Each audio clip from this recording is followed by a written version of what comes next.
Hello, everyone.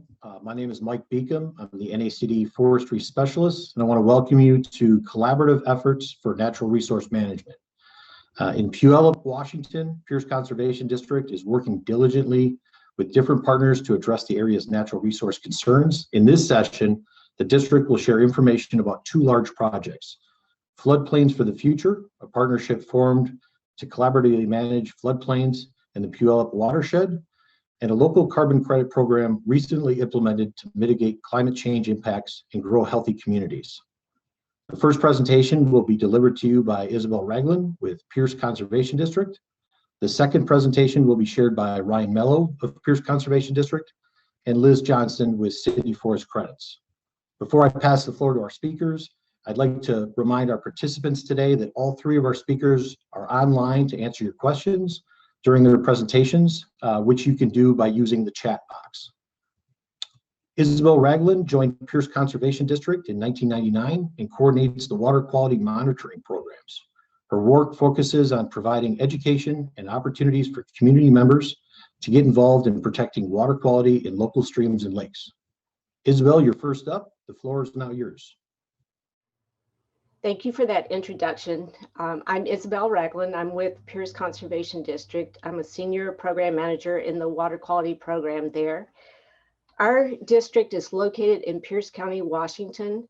And for those of you who aren't very familiar with the state of Washington, we're on the west side of the state in the South Puget Sound area. So today I'm here to talk to you about the Floodplains for the Future collaboration, which we've been participating in for the last few years. I'll start with a description of the Puyallup Watershed, which is our area of focus for this work. I'll then talk about the Floodplains for the Future program and the partners. And then I'll end up with talking about Pierce Conservation District's role in this collaboration and the work we're doing. So the Puyallup Watershed covers 670,000 acres and has three major river systems, which you can see here. The light blue river in the lower part of the watershed map is the Puyallup River. It flows from Mount Rainier to Commencement Bay. Then in the middle of the watershed map is, in faint blue, is the Carbon River and its tributaries, which flow into the Puyallup River at around River Mile 18. And then the upper part of the watershed has the White River, which flows into the Puyallup at River Mile 10. All of these rivers are glacially fed. So the floodplain area for the watershed covers about 46,000 acres, which you can see here in this map. Each of the colors represent a different reach of the three rivers.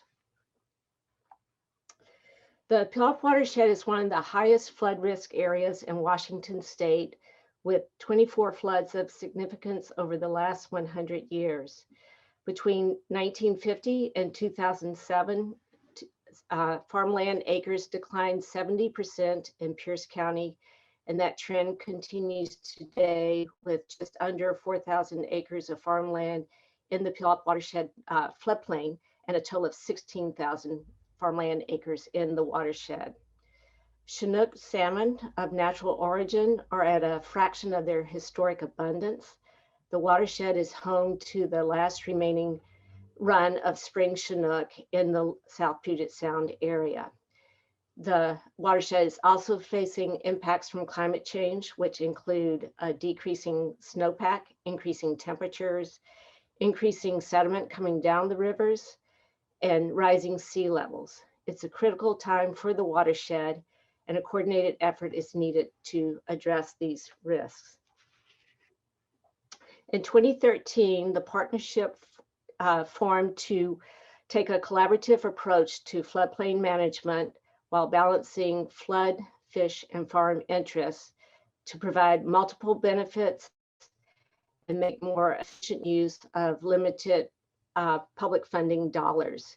As you can see here, we have a diverse group of 21 organizations that participate in this collaboration.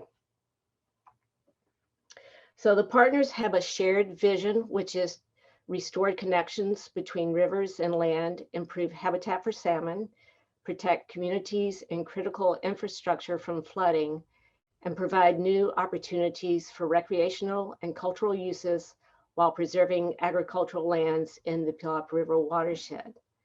To achieve this vision, we have a set of watershed-wide goals, which you see listed here. These include reducing flood risk and damage to our communities, protecting and conserving farmlands and maintaining agricultural viability, protecting and restoring salmon habitat, and reconnecting the floodplain to the rivers and providing more room for the rivers. Achieving these goals comes with a hefty price tag of $400 to $600 million of projects and plans. Broad support's needed to achieve these goals. So Pierce Conservation District has several staff that participate on a couple of the committees for this collaboration, both the Farm Committee and the Fish Habitat Committee. We also have a key role in leading the monitoring team in developing and implementing a landscape level monitoring plan for this effort. And we're doing that with technical assistance from consultants at Environmental Science Associates. So why a monitoring plan? We want to be able to track the work and our investments to see if we're on the right trajectory to reach our goals. It will help us adaptively manage through informing and directing our work. And most importantly, it helps us to build trust to sustain the collaboration among the partners. So to build this plan was a 2-year effort. We worked with members of the flood, fish, and farm stakeholder groups to understand their goals and to identify the metrics they felt would show whether they were achieving those goals or not. Out of this process, we ended up with a combined list of 18 metrics, which we then arranged into an index of floodplain health, which you can see here. The metrics in this index are arranged around 3 themes: investments, land, and outcomes. The investment metrics track the financial contributions of the partners and the work that those funds support. The land metrics track how our communities interact with land in the floodplain. And then the outcomes metrics are tracking the trends and benefits we're seeing in the floodplain. This index helps us to track progress from a multi-benefit perspective. So the next few slides, I'm going to show you how our metrics relate to our goals. So one of our goals is to protect and conserve agricultural lands. And the metrics we track for this goal to see if we're reaching this goal include number of acres of conserved farmland, the amount of funding that we have for this work through our combined contributions, the number of acres we're losing to development through the built environment metric. And then we also track the acres and location of actively farmed land to see how that's changing over time. Another goal is to make communities more resilient to flooding and reduce flood risk and damage to private property. The metrics we track here are the number of acres of floodplain we're reconnecting through our projects. We're tracking the number of structures that we're removing from flood risk. We're tracking the funding that supports this work. And again, the acres we're losing to development. And then we're tracking the dollars of flood damage to see if those costs are decreasing over time. And one final example here is our goal to restore historic function for spawning, foraging, and rearing habitat. The metrics that we track for this goal include the number of acres of restored habitat, the funding from our combined contributions, the acres, again, that we're losing to development. We're also tracking the number of stream miles that are accessible to salmon. We're tracking the number of acres that are a floodplain that are connected and have natural land cover. And then we're tracking the number of salmon, both listed and non-listed species in the watershed. So once the plan was developed and finalized, we then issued our first call for data in early 2018. This map, which you see here, which you saw earlier, shows our area that we're tracking the work in. It's over the floodplain, and each reach of the river here is highlighted in a different color. So the next few slides, I'm going to talk about some of the results we've been collecting since 2018. Most of these results come from our 2018 annual report. We're still in the last process of putting together our 2019 report. So farmland is a flood compatible land use. Where we have farming in the floodplain, we have less development. The partners have worked with 6 farms over the last, since 2013, to conserve a total of 393 acres of farmland, and we have several more farmland conservation projects in process. So the Puyallup system is a highly constrained and disconnected system with 72 miles of levees and revetments.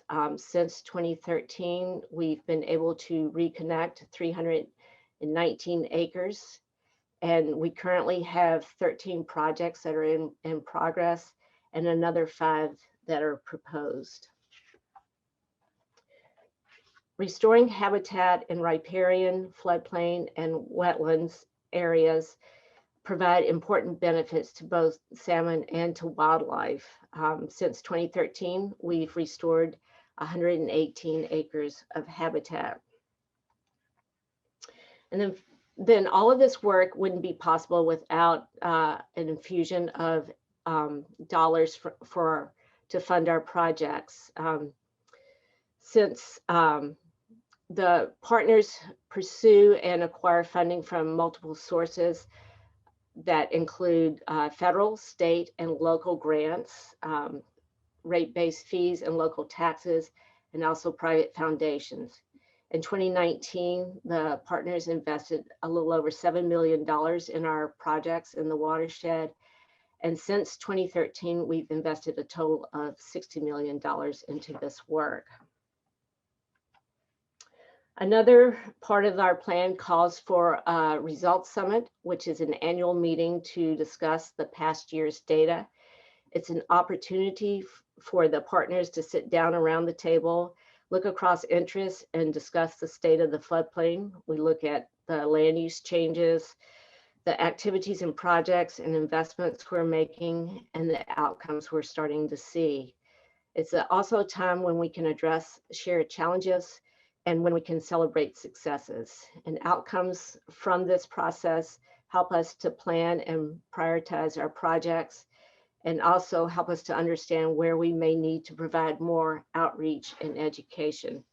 And it continues to help build the trust among the partners to sustain our collaboration. It's important to be able to share information between the partners and with the communities. And so we've also created a website which contains information about the program and the partners. It also has information on the projects and the studies we're doing and the results we're getting. We produce an annual report each year after our results summit, and these are also found on our website. So managing the floodplain to reduce flood risk, conserve farmland, and restore salmon habitat is challenging work. This collaboration has brought millions of dollars in funding for projects in the watershed. It's achieved some positive results, and it's continuing to build trust and sustain the collaboration of the partners. The monitoring plan will continue to support the Floodplain for the Future partners as they manage, adapt, and improve the program. And in closing, by participating in collaborations such as this, Pierce Conservation District is able to extend its reach and impact of our work in natural resources. Thank you. Thanks, Isabel. Appreciate that presentation. On to our next one. As Director of City Forest Credits, Liz Johnston works with local stakeholders in cities across the country who are leading the development of city forest carbon projects. Liz has over a decade of experience leading complex social impact and environmental projects, working with nonprofits, local government, and global Fortune 500 companies. She has demonstrated her ability to cultivate relationships across industries. Ryan Mello has served as the Executive Director of Pierce Conservation District since 2012. He considers his real job Chief Relationship Officer, ensuring the district has the best staff to perform its important work and the resources necessary to be successful, that its many stakeholders understand the district's role in the system, and that its partners are supported in a meaningful way with the district's assistance. Liz, I believe you're up first, so I'll hand off the floor. Thanks, Mike. Hi, my name is Liz Johnston, and as Mike said, I'm Director at City Forest Credits. And with me is Ryan Mello, Executive Director of Pierce Conservation District. Today, we're covering how the Pierce Conservation District created a reforestation carbon program in cities and towns throughout Pierce County, Washington. During our talk today, I'll cover general information about City Forest Credits, why we focus our work on urban forests, the national carbon protocols, project examples from around the country, and how it all comes together. Ryan will share more details about the specifics of their new program, the pilot sites, the process for selling carbon credits, and lessons learned.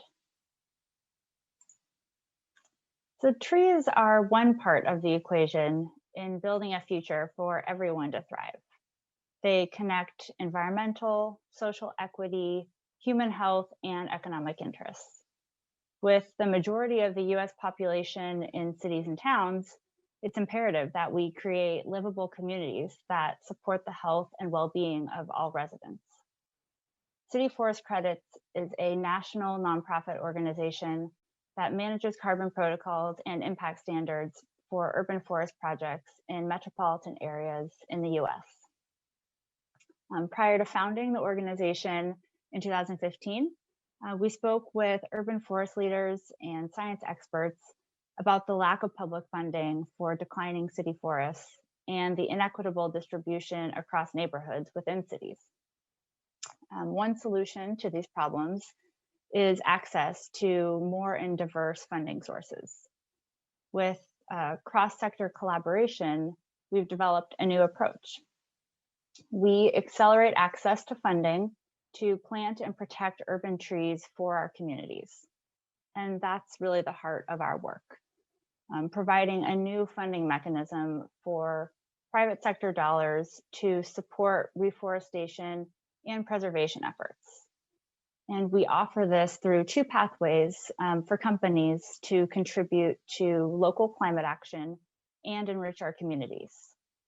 Companies can purchase verified carbon offsets from urban forest projects, or through impact certification, invest in certified planting projects with demonstrated health, equity, and environmental impacts. Our cities are growing. There is rapid urbanization and development, experiencing hotter days, more extreme weather events, and other stresses of city life. And research confirms that nature in cities has profound and positive impacts on our lives. And city trees are amazing natural resources. They provide critical green infrastructure like roads, sewers, and more that help our city function. Urban trees also enhance climate resilience. They clean our air, purify our water, and provide shade and cooling during hot summer days. Trees can also have significant impacts to improve quality of life, promote physical activity, and even improve mental health. Of the estimated 5.5 billion urban trees, a 2018 research study by the US Forest Service and Dr. David Nowak have found that these trees provide over 18.3 billion in benefits per year. However, our urban tree canopy is quickly declining across the country. City leaders recognize the importance of trees as a public resource, but municipalities lack funding for maintenance, or expansion of our urban forests. Budgets are strained. This inaction has been leading to loss, and we're losing over 175,000 acres of urban and community forests per year in the US. That's 36 million trees in cities every year. And we're hoping to change that by providing you with a new mechanism to fund your urban forest work.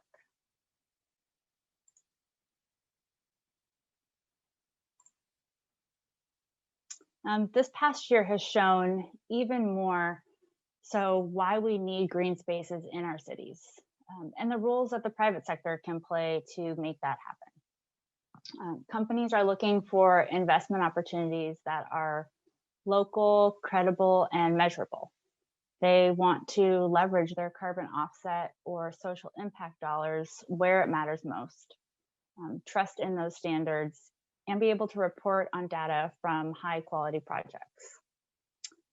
Our work spans across 3 areas of focus: social equity, human health, and the environment. And there is increasing interest from businesses, carbon developers, and portfolio advisors in these focus areas. These carbon buyers are interested in purchasing urban forest carbon credits because of the local nature and positive direct impact on communities that they generate. It's really a win all around, leveraging dollars. Buyers can address a global climate problem and provide local tangible benefits. Businesses also want to invest in people. They want to support projects where their employees live, work, and play. These projects are prominent, accessible, and provide direct engagement opportunities. Through carbon credits, we can provide reliable, transparent, and efficient pathways for them to contribute where it matters most. So we are a specialized carbon registry that only works on one type of project, urban forest carbon. So first, a very brief refresher on carbon offsets. Carbon offsets are a mechanism for companies and others to balance out the carbon they are emitting by investing in projects that either remove carbon from the atmosphere or avoid emitting it in the first place. And a single carbon credit represents 1 ton of carbon dioxide either removed or avoided. Ours, the city forest credits, pull carbon dioxide out of the atmosphere and store it like in a tree. And these credits are issued and tracked by carbon registries, like us and a few others, so that a ton can be purchased or sold only once.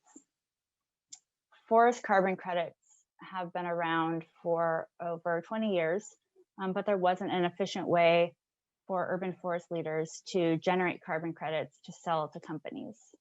So we formed city forest credits and developed national carbon protocols or rule books.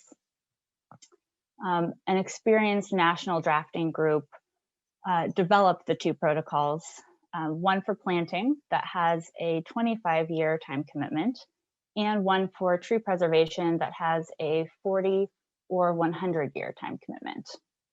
And the group was made up of leading scientists and stakeholders from diverse subject fields, including forest scientists, city climate program managers, urban forest experts, watershed professionals, arborists, and land trusts.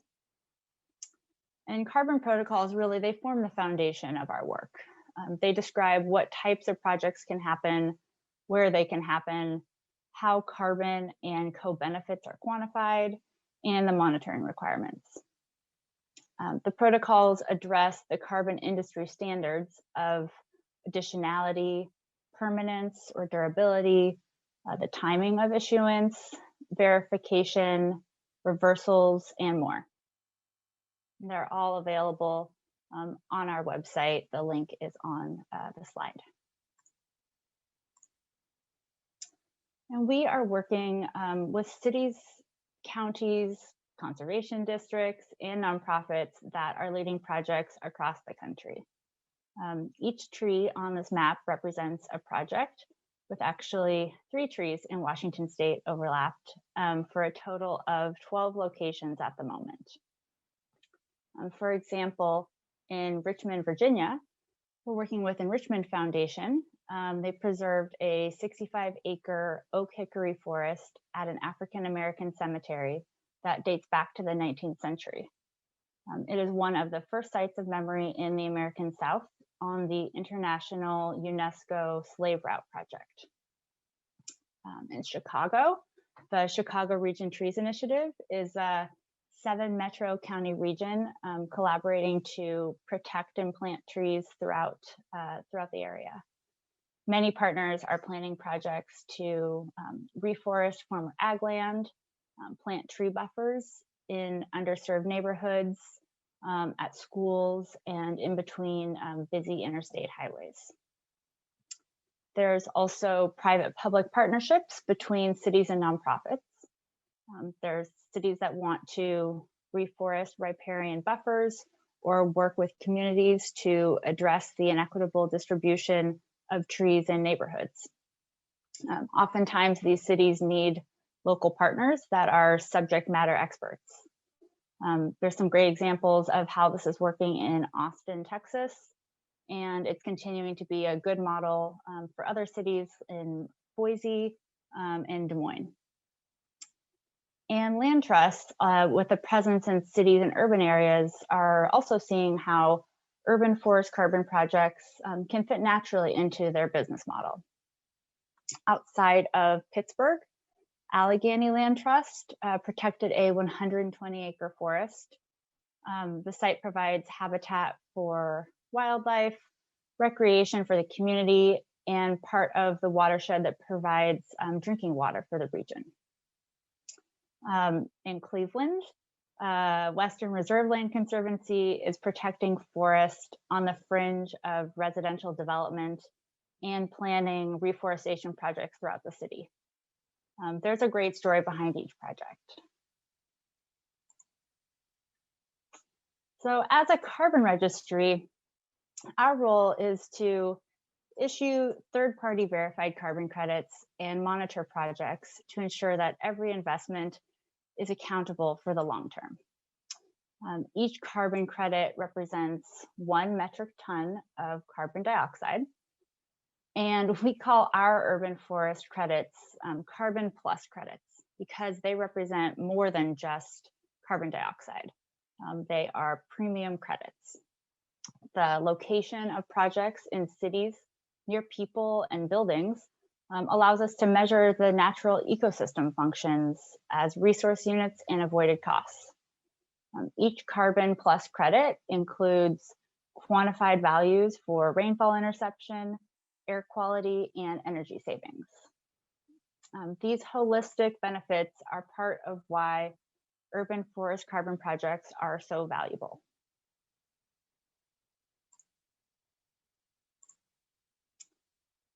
For the carbon quantification process, we guide you through the whole thing with tools developed by our forest scientists.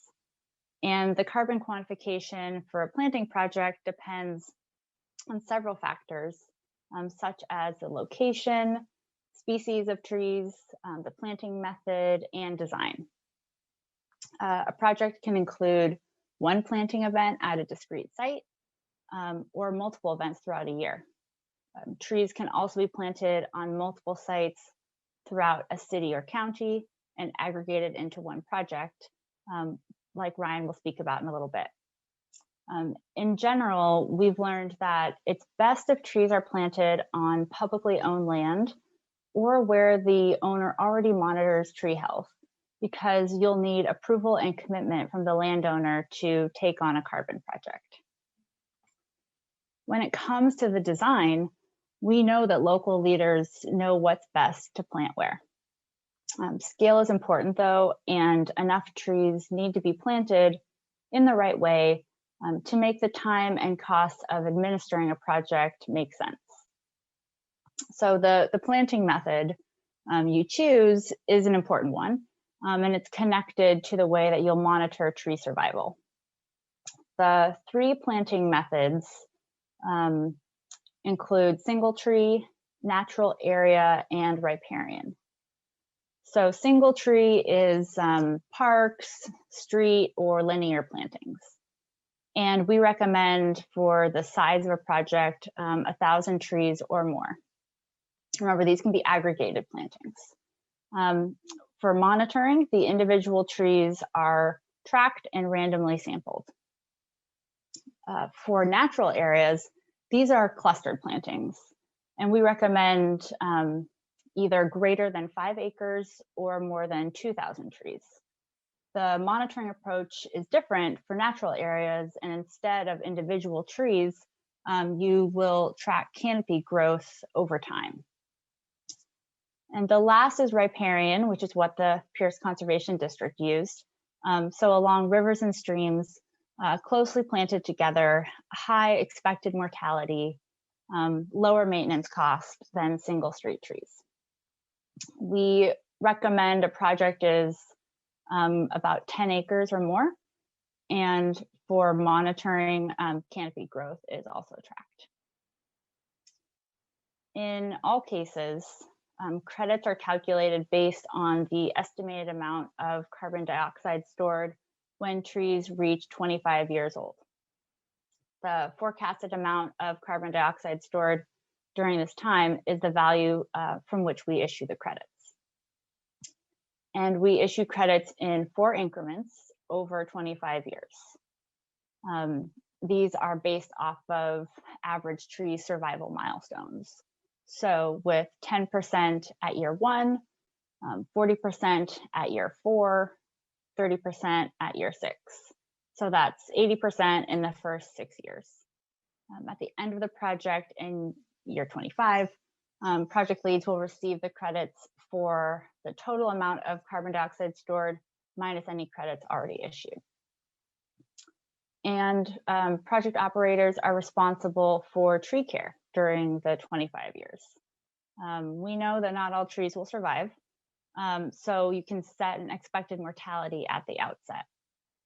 Most project leads or project operators will take a 20% mortality deduction before the credits are calculated. And we also have a national buffer pool for catastrophic loss of trees that are outside of your control. You know, there's fires, hurricanes, pests, things that you can't always control and respond to. And so we recognize that, and we retain 5% of the credits from planting projects for this buffer pool. For co-benefit quantification, we have spreadsheets developed by our forest scientists using information from iTreeStreets for the 16 US reference cities and climate zones.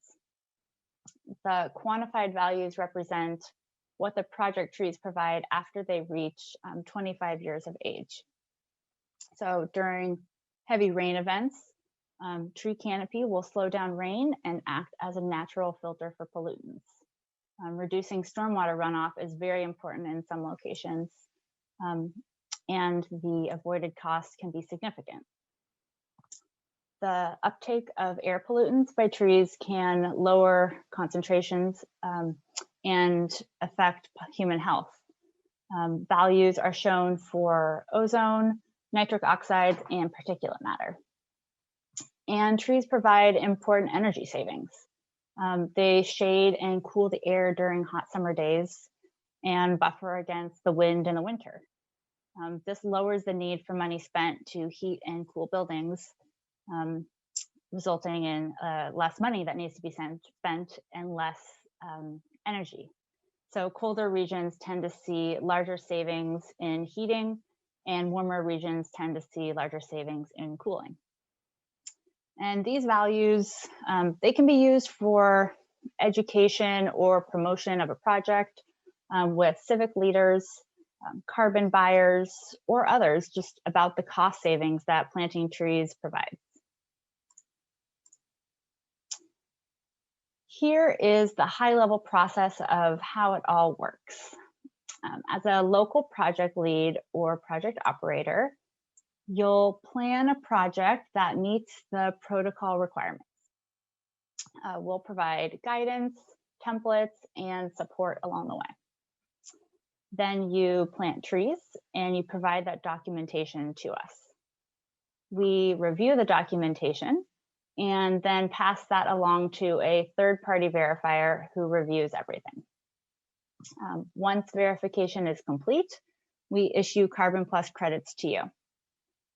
You'll sell the credits to carbon buyers who will offset their carbon emissions with these projects that contribute to society and urban spaces. You'll submit annual monitoring reports, and we will monitor compliance, issue you more credits, and onwards. The main part here that I want to highlight, which I know Ryan will discuss, is selling carbon credits. Most local operators haven't done something similar before, so it can feel daunting. We know the firms that buy carbon credits on behalf of clients, such as Blue Source, Climeco, or South Pole Group, and we can provide introductions. Clients may purchase a large amount of low to medium priced credits, but be interested in purchasing a smaller amount of premium credits that are higher price, but represent something special, you know, the cherry on top. You may also want to sell credits to local companies that are excited about the work you're doing. Project operators are selling their carbon credits right now from $20 to $30 per ton or per credit. They're reinvesting the revenue back into their programs and paying for stewardship and maintenance costs. So our role is to maintain integrity and quality for every project and guidance along the way.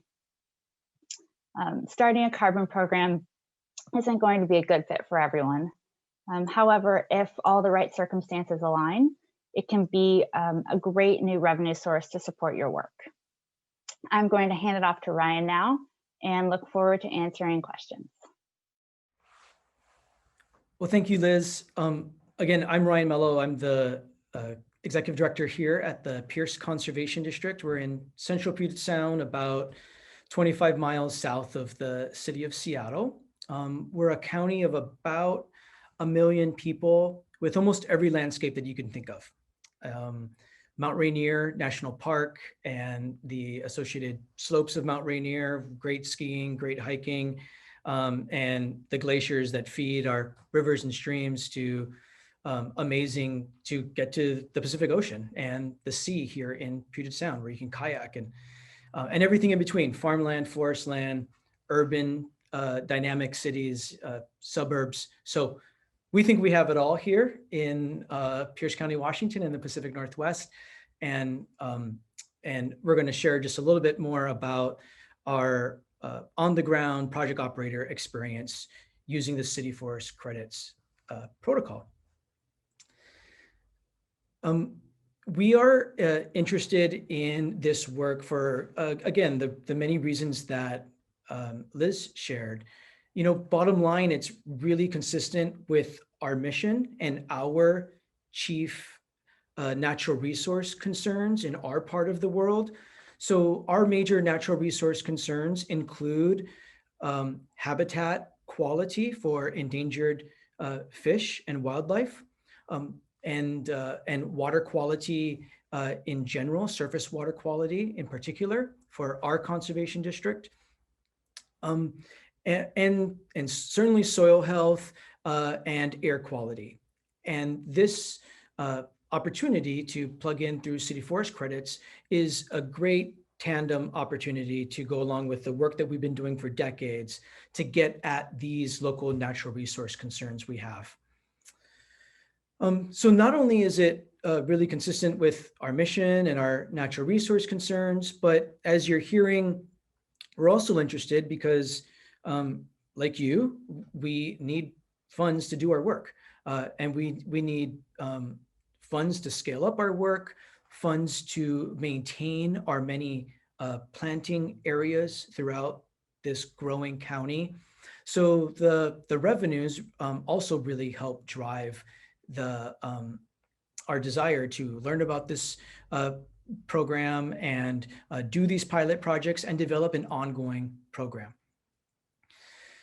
So we've done site selection. So working with the City Forest Credits team, Liz and her team, we've gotten quite familiar with their protocols, in particular the Riparian Protocol. So that's really where we're focused right now. We could have chosen some of the other protocols like the Single Tree Protocol and those, and we may in the future, but currently and for the foreseeable future, we're really focused on the Riparian Protocol, because in large part, that is where a huge overlap is for where we already are doing our projects and have our focus, and where there's really strong linkage to, again, our most important natural resource concerns. So we didn't want to just go off and do something new because it was sexy and fun to try to be involved in a carbon market.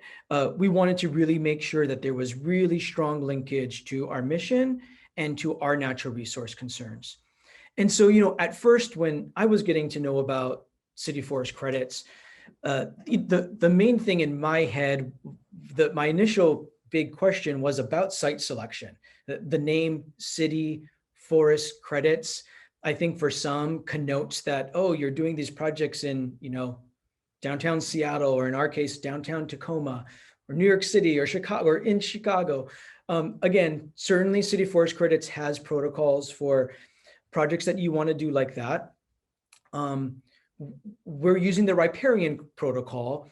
It still needs to be that there's still really clear definition of what sites are eligible. We're not using this for any kinds of projects we're doing on the slopes of Mount Rainier, way far out in the rural area. But as you're going to see from our the case studies that we're going to share with you today, they're also not in downtown Seattle or downtown Tacoma. There's some flexibility with where project operators, we, the Conservation District, can do these, and it's and it is in a lot of the more rural or suburban areas that we work in quite a lot. So that's the first thing to know about site selection. You do not need to be operating in a major metropolitan city downtown to do this. Those of us who work in rural and suburban environments can very much take advantage of the program if you wanted to. And so what's different from, our run-of-the-mill projects is certainly this about additionality. I've already talked about a little bit of how we're not running off to do something totally new outside of our strategic plan and outside of our mission. But what's different is about this term additionality. So Liz mentioned this a little bit earlier. The work that we're doing with City Forest Credits is in addition to any mitigation project that we might be involved in, or someone who needs to do the planting because they're in trouble with some regulatory agency or something like that. The concept of additionality is really important, and so we're being able to do these projects in particular that we're doing are not associated with those kinds of things, required mitigation, a regulatory need, and that sort of thing. The planting for this kind of way of doing planting is a little more dense than ordinary, but not so dense that it doesn't, it's not biologically sound, and you're going to see the density that we planted with these two projects.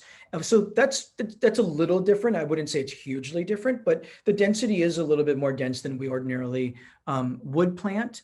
And that's fine. And one of the many reasons we chose to go along with that is it's really not that much more expensive. It helps us achieve the mortality goals of having a little bit more dense planting and increase our opportunity to have stronger mortality. And And the goal here about how we're going to be calculating the credits is about canopy coverage from, mostly satellite photos. So the denser the planting, the better the canopy coverage we're going to be able to achieve, and thus reach the goals of the carbon credit issuance. So we have 2 pilot project sites we're going to share with you, real life projects that we planted this last fall of 2020. We call them the Peck property and South Prairie Creek Preserve. So first, the Peck property. Again, to help you wrap your brain around where these are, they're not in downtown Tacoma, and they're not on the slopes of Mount Rainier National Park. They're in between. Because we're looking for these larger pieces of property, right, in order to do this kind of dense planting of hundreds or thousands of trees. So again, that's why this particular protocol, obviously you need a decent size piece of ground in order to meet these outcomes. So they're not in downtown cities, but they are to go along with all of the social equity goals we share. They are still very, very close to where people live and where people recreate, and the needs of people, and yes, fish and wildlife and natural resource concerns. So that is clear. It is not in the middle of nowhere. They do have really strong connections to where people live and the people benefits that come with that. So this first project is in the city of Puyallup. City of Puyallup is a city of about 40,000 people, about 8 miles or so east of the city of Tacoma, which is the second largest city in the state of Washington, at least Western Washington. So this particular property is about a 4-acre property in all. We chose 1.5 acres of that greater property to do this pilot project. So we're planting we planted 655 trees at a density of 10 foot on center. The density, like I mentioned earlier, we probably would do a little less density for a normal project, not using this protocol, closer to 15 foot on center or something similar. And what you're going to see is we're generating about 829 credits to be issued over the 25-year project duration. You can see the map here. This particular property is right about here on this map, and you see the outline of the city of Puyallup, a major transportation corridor going right through the city, to give you a sense of how close this is to other infrastructure, gray infrastructure, and where people live. And these are pictures of the planting project. It used to be just an open field of reed canary grass and other non-native invasive species. And you see the real life planting here with our crew and some volunteers. This project happens to be right along a salmon-bearing creek called Clark's Creek. Clark's Creek flows right into the Puyallup River. Clark's Creek and the Puyallup River are host to many endangered salmonid species, endangered Chinook salmon, coho, pink salmon, and bull trout, and other species. So in working with city forest credits, as Liz said, you get a lot of support from city forest credits. I would name them, and I'm not just saying that because Liz is here. I've worked with Liz for many years in many different contexts. So I know they were great to work with, incredibly credible, incredibly easy to work with. They really treat you as a partner. So yes, they're the third party independent verifier, and everything is about independence and integrity 1,000%. And they're there for you to succeed. They want you to understand everything behind the charts and the spreadsheets that do the calculations and the templates that they have, just to make it easy. to make it easy is not synonymous with, necessarily cutting corners or anything like that. You got to hit all the benchmarks and all of the integrity of the protocol, which is great. City Forest Credits is just really a dream partner. One of the many things you get from them when you tell them, after you agree on the site that meets their criteria. So, we showed them about a half a dozen sites when we started to use their protocol. And we landed on these two sites in particular for our pilot year. But they really, they looked at the maps with us, really understood the locations to make sure that it fit their criteria. They didn't leave us hanging out to dry to just guess if it met their criteria on site selection. And again, one of the many things you get when you tell them, okay, here's our site, here's its location, here are the species of trees we're going to plant and how many. They put that into their systems that are designed by professionals. And one of the many things, again, you get is this kind of a chart. So mention that there's 800, this Peck property, this 1.5 acre planting of 655 trees is projected to generate 829 credits, which is 829 tons of carbon sequestered. You see how this chart works here. Over the 25-year duration of the project, how this chart reads, you have the 5% deduction for the catastrophic pool that Liz talked about. So you take those off the top. And here, the grand total, 829 carbon credits projected for this pilot site. In year one, you get 10% of the allocation of the credits, and then in future intervals, we'll receive when we comply with the monitoring requirements and demonstrate that the trees are there, they're growing, doing what they said they were going to do. We would get the issuance of 40%, and then an issuance of 30%. Liz, is there anything on this particular slide before I move forward that you think is helpful to share? Yeah, I would just add that similar to what Ryan pointed out, the 5% deduction is taken off before this number is generated, and so is that mortality deduction. So at the Peck property in Puyallup, Pierce Conservation District has a dedicated crew that's working there that's going to make sure that they are caring for these trees along with other trees that are being planted outside of the carbon project. And so we discussed, should it be a 10% mortality, 20%, 30%? And we ended up settling on 20%, which is what most projects use nationwide. But I think that this project is one that maybe it will have even lower mortality than that because of the extra dedication and care. And so right now the credits are issued in those first 6 years with that 20% expected. But what's not on this table is that last payment at year 25. And so if more trees are surviving than expected, and there's more carbon stored than originally anticipated, the Conservation District would be receiving that extra amount of carbon credits. On the off chance that more trees don't make it, they'd be receiving less credits. So that's, we don't include a table with that number because it's a little too early to predict. 25 years is a long time.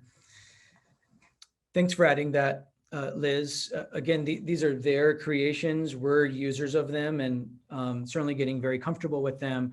And as you hopefully just saw, again, while their protocols are set and they're have immense integrity, they're really working with project operators about on the ground real world experience. So you heard Liz mention the conversation we had. It wasn't really a negotiation.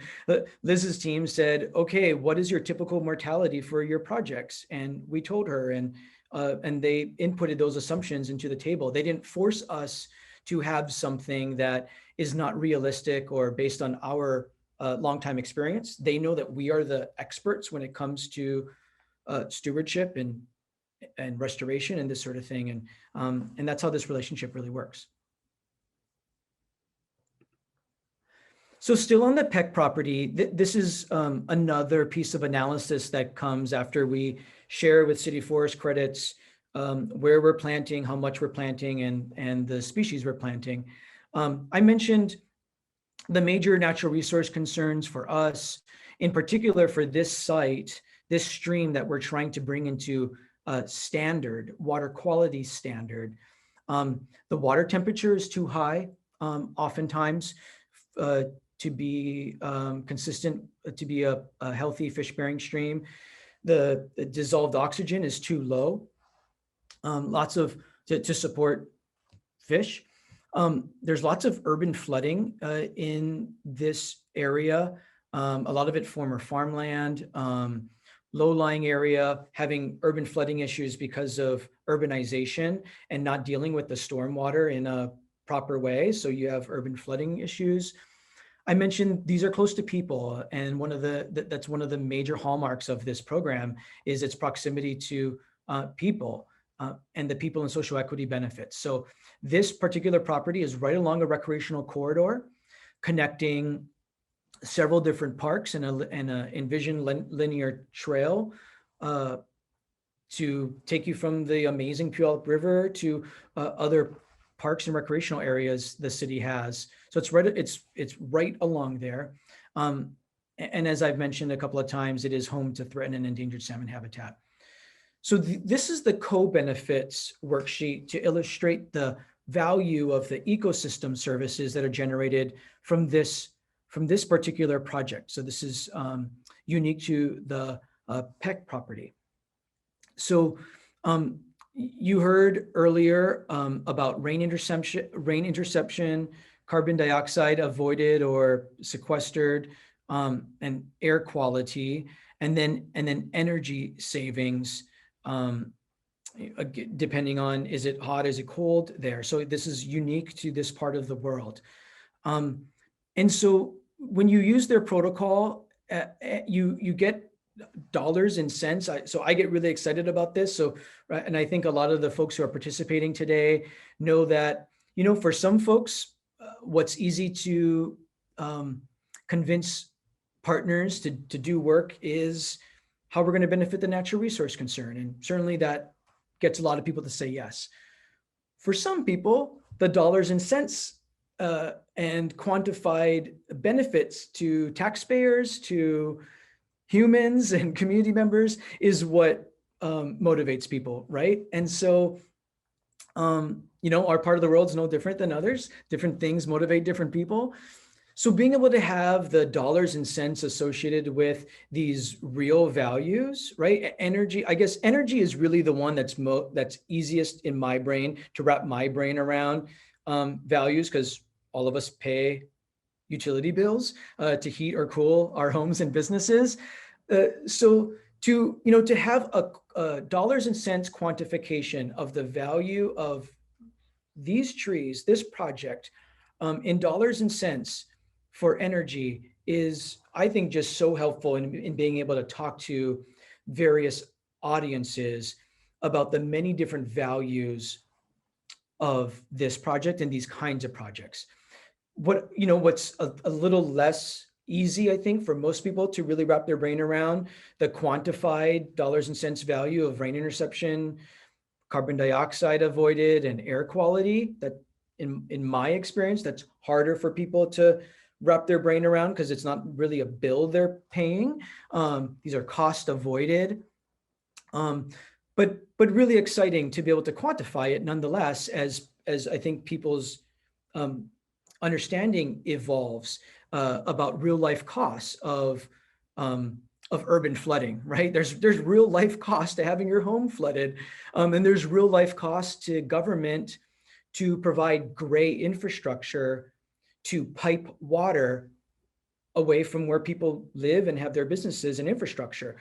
So if there's green infrastructure that participates in delivering those services to be ecosystem services or green infrastructure to do the same thing that gray pipe does, that is worth something to the utility and thus the ratepayers.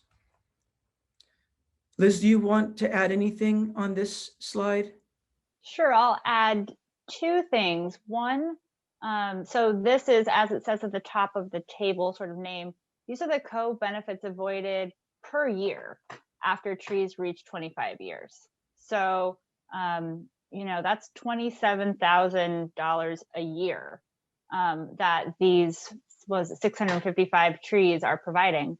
And so you can just really use these numbers and work with them how you need to talk to different audiences. If you want to say, you know, 25 to 50 years as these trees get older, and you can multiply that number by 25 and show, you know, collectively what these future avoided costs will be, or you can take these numbers from multiple sites and add them together to kind of show a total picture for the whole program.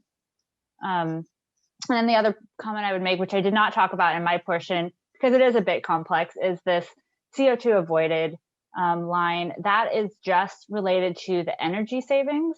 It's not about stored carbon from the other carbon quantification. It's because less greenhouse gases are being emitted when there's less electricity and natural gas uses. And so that number is reflected in its own line item. Thanks. Thank you. And, you know, Liz and the team at City Forest Credits, there's a lot that goes into this. We could make your eyes glaze over with all the different worksheets that go into this. We're obviously showing you the summary, but they're transparent in showing you what goes into the thinking for your acceptance and understanding. So, right, so Liz just pointed out that the carbon sequestration quantification is not shown here. These are the other ecosystem services. So Liz mentioned that the going rate in the current marketplace with the few projects that are out there in the United States, the going market value is between $20 and $30 a credit. That's the current market value. Like any marketplace, things are going to change and evolve as different market factors push and pull on the marketplace. No different here with carbon markets. So these credits in the real marketplace, from our real life experience, are worth between $20 and $30. I can attest that, and we're going to get into that here in a little bit. So just for simple math, if you're wondering, okay, how much can I actually get in a check? You can take the 800, this example, this very example of a 1.5 acre planting, 655 trees, generating 829 credits over the life of it. And you can do simple math and multiply it by 20 and the $30 to see the range. And like markets, right? Like property and houses, things have ranges. That's how markets work. So you can do the simple math and see that real project operators are getting real money of between this example is worth in the marketplace between about $16,600 to close to $25,000 for this real life example. So the second pilot project is our South Prairie Creek Preserve project. This is a property, so I should have mentioned the previous property, the Peck property, this is owned by the city of Puyallup. And so we had to get their permission and work with them on delivering this project on their property. And again, there's template agreements that we got from City Forest Credits that we could use to go get the formal permission from the property owner, the city in this case, to say, okay, for at least 25 years, we're not going to mow down these trees and develop this site, and we're going to let you do this. And the city of Puyallup in the agreement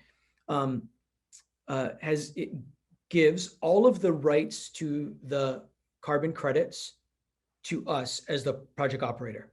They didn't retain any of those rights, and we're going to talk a little bit more about that here. So the second project that we're showing you today, South Prairie Creek Preserve, the Conservation District happens to own it, so we don't need to go get permission from anybody,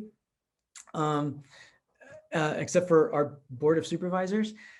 So you can see again, I was, for those not familiar, the city of Tacoma, second largest city in Western Washington, here in Puget Sound, the largest estuary by volume in all of America, by the way.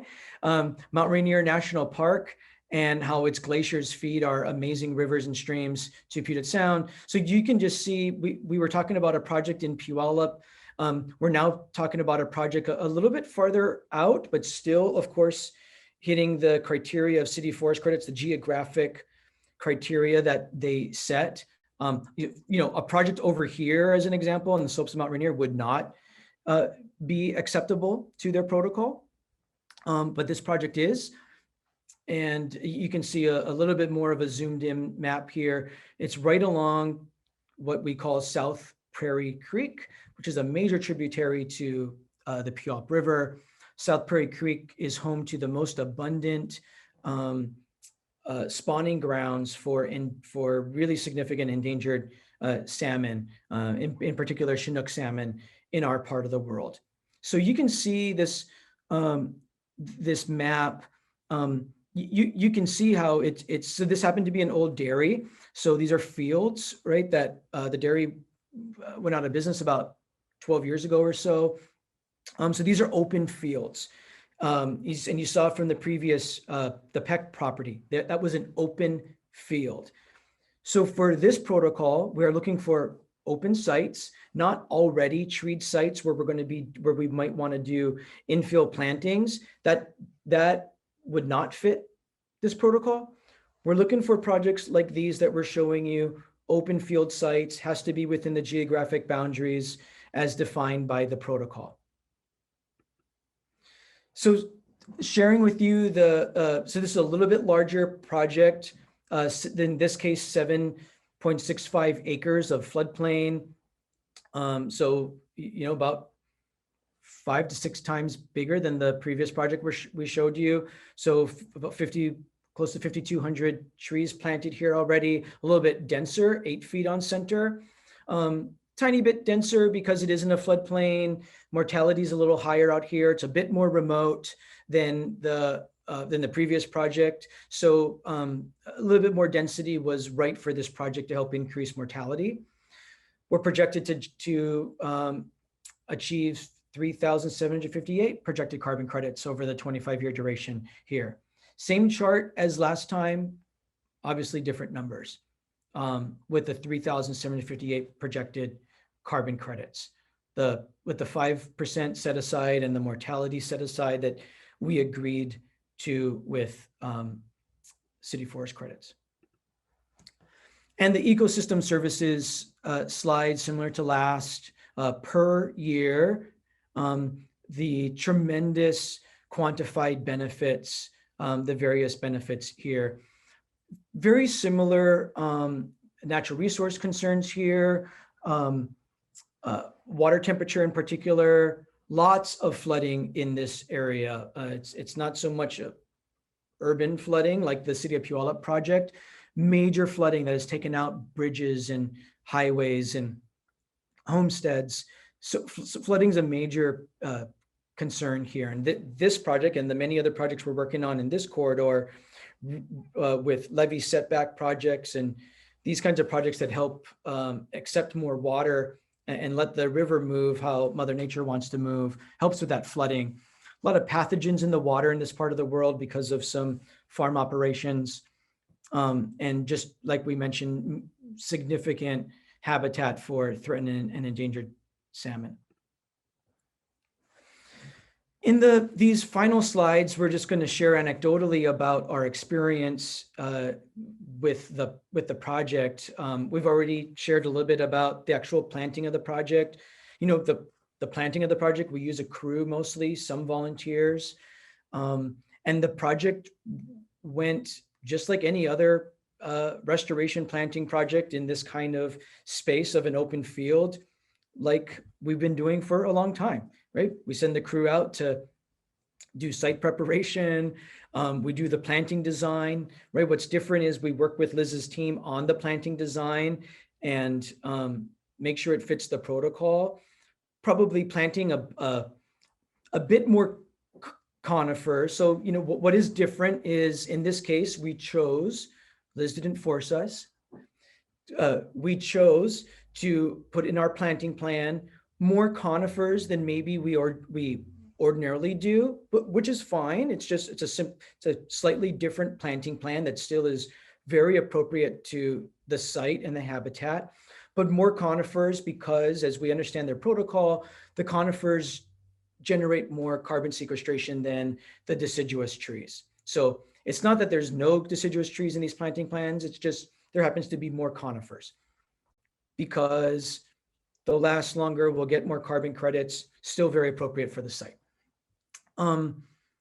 But site preparation, how we planted them, the quality of the planting is really like normal, that like we've done for decades. And again, we are doing this for new revenue source. I think all of us struggle with the revenues, you know, in our case, not so much for the front end revenues to put trees in the ground, to do site preparation and trees in the ground. You know, that first year or two of delivering these restoration plantings is easier to find funding for in our case. The funding that is more difficult for us to receive is for the ongoing maintenance of the many, many sites that we've helped put in the ground over the years. So the maintenance costs. So the way that I think about it, you might think about it very differently, but the way that I think about it in our budget that I manage at our conservation district, I like these revenues because it generates this revenue stream that I plan on dedicating for long-term maintenance, long-term crew to come out and make sure that the site's healthy. Certainly it'll get healthier and easier as time goes on, as it shades out invasives and they get more mature, it'll get easier. But as everyone knows, these more urban sites always need stewardship and care. So we were introduced by City Forest Credits. They did an introduction they offered to do several introductions. The one introduction we took them up on is to this for-profit company called South Pole Group. They're a carbon broker. I think they call themselves a carbon broker. I call them a carbon broker. So they broker the buying and selling of carbon credits like an insurance broker or a real estate broker, and the services they provide. Really, really valuable services. And we're choosing in this first pilot year to use South Pole Group, a carbon broker, because again, it's our first year doing this and we have limited expertise. And we're subscribing to this philosophy of everyone does what they do best in this project, in this program, right? Liz and her team, what they do best and they're uniquely positioned to do is the verification and issuance of the credits. What we do best is plant trees. We're not salespeople for a living and no carbon markets. That part of the carbon market, like a professional does. So there's already professionals out there doing that.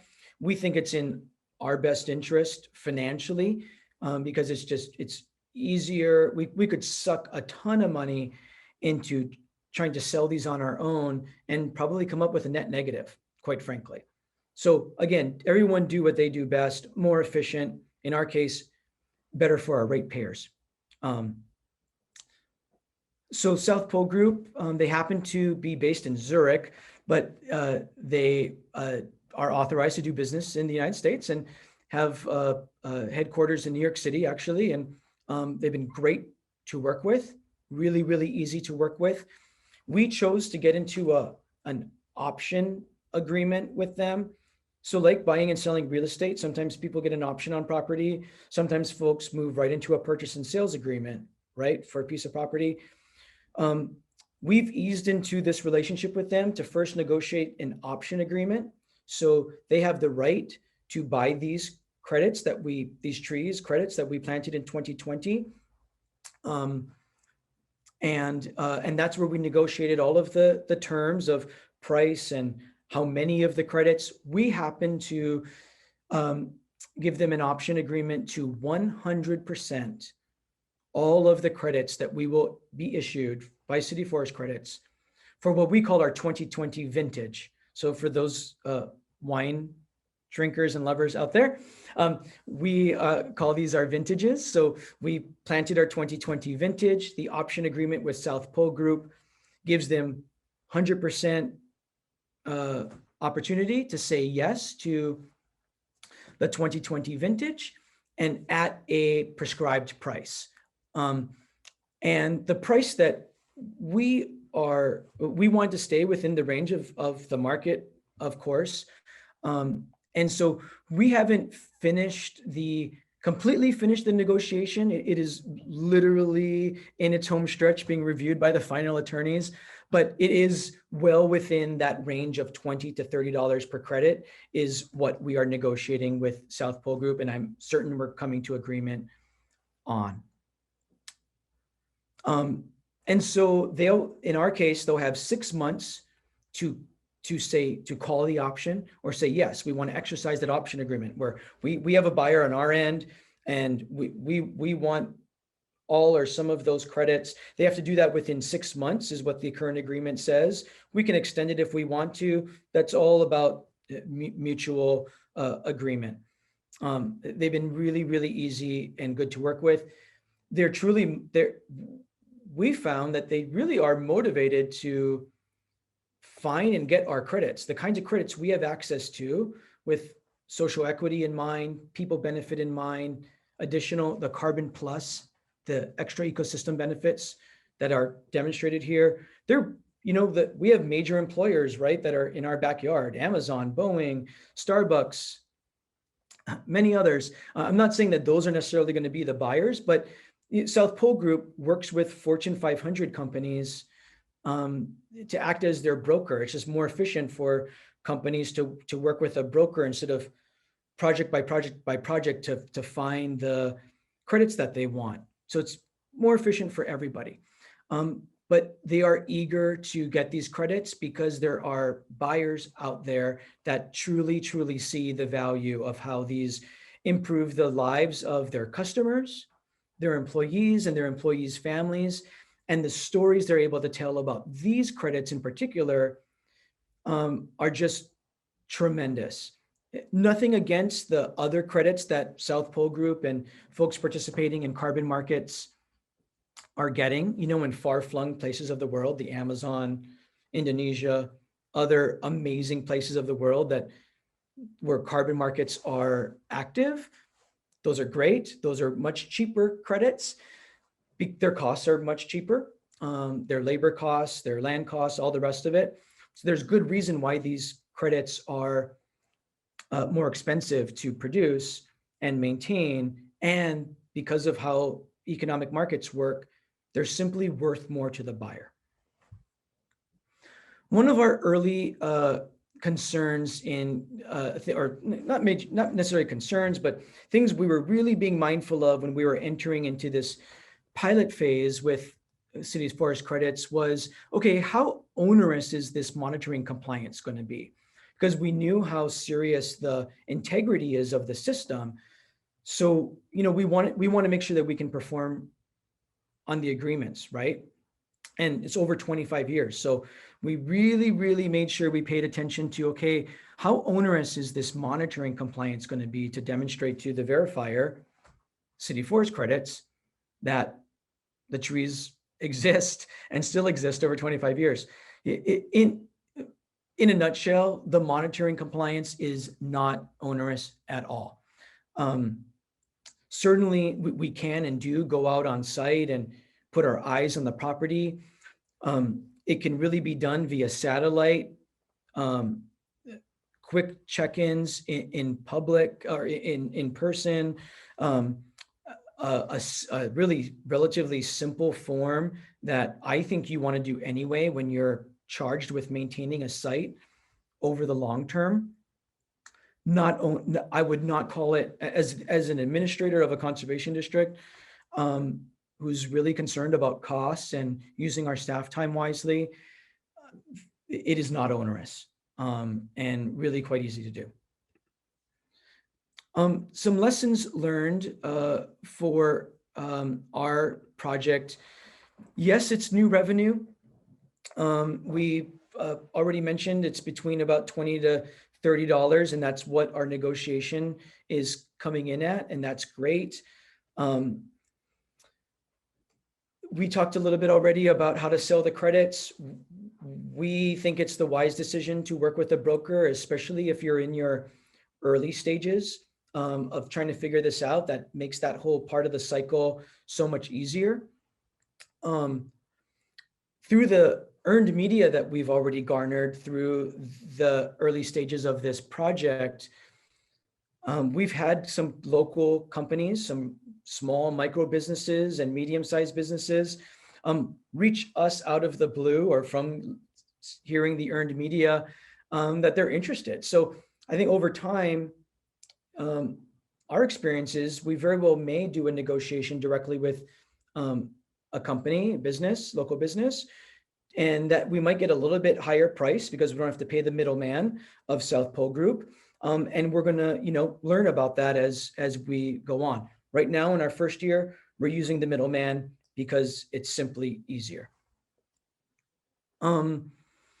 Questions that really come up when, we've been talking to our partners and our staff and the community about this in the early stages. We hear folks really wanting to really understand the integrity of it all. Is this really about additionality? Are you really doing this above and beyond what someone is required to do? Is it truly voluntary? There's certainly some folks out there who are concerned about who the end buyer is. So I think you need to be prepared to answer questions about, okay, who are you enabling at the end of the day with these carbon credits for them to say good things about themselves or who they're in partnership with? Right now, the agreement that we have with South Pole Group is when they sell the credits, they got to tell us how much they sell them for, but they don't got to tell us who they sold them to. They want to keep their buyers confidential for all kinds of reasons that we can understand for confidentiality.